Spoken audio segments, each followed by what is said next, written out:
Hello সুপ্রিয় দর্শক, কুসুমে চলে এলো ধামাকাদার নতুন একটি প্রোমো। নতুন প্রোমোতে আমরা সবাই দেখতে পাই যে আয়ুষ বাইরেতে থাকা সমস্ত গেস্টদের বলতে থাকে যে আজকে ঈশান আর দেবলিনার এঙ্গেজমেন্ট। গাঙ্গুলি বাড়িতে আজ একটা বিশেষ দিন। আর এরপর দেখা যায় যে ঈশান যখন দেবলিনাকে আংটি পরাতে যায়, আর তখন ইন্দ্রাণী বলে যে আংটি বদলের আগে একটা সারপ্রাইজ গিফট আছে তোমাদের জন্য। আর তারপর দেখা যায় যে মীনাক্ষী যখন ওই গিফটের বাক্সটা খুলে তখন দেখতে পায় সেখানে কুসুম আর ঈশানের ছবি। আর তখন মীনাক্ষী বলে যে আরে বাবা দিদি, ভুল ছবি প্যাক করে ফেলেছি। আর তখন সবাই যখন গিফটের বাক্সের দিকে তাকায়, আর তখন তারাও দেখতে পায় যে ঈশান আর কুসুমের ছবি একসঙ্গে এক ফ্রেমে।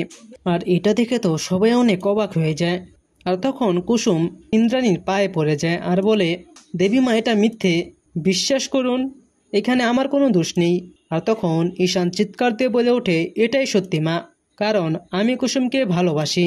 আর তখন এই কথা শুনে তো সেখানে থাকা সবাই অনেক অবাক হয়ে যায়। আয়ুষ বলতে থাকে, এটা কি বললো ঈশান? আর কুসুম তো ঈশানের মুখে কথা শুনে অনেক অবাক হয়ে যায়। তো সুপ্রিয় দর্শক, কি হবে এবার? পরবর্তী পর্বের আপডেট পেতে চাইলে এখনই আমাদের এই চ্যানেলটিকে সাবস্ক্রাইব করে দিন। ধন্যবাদ সবাইকে।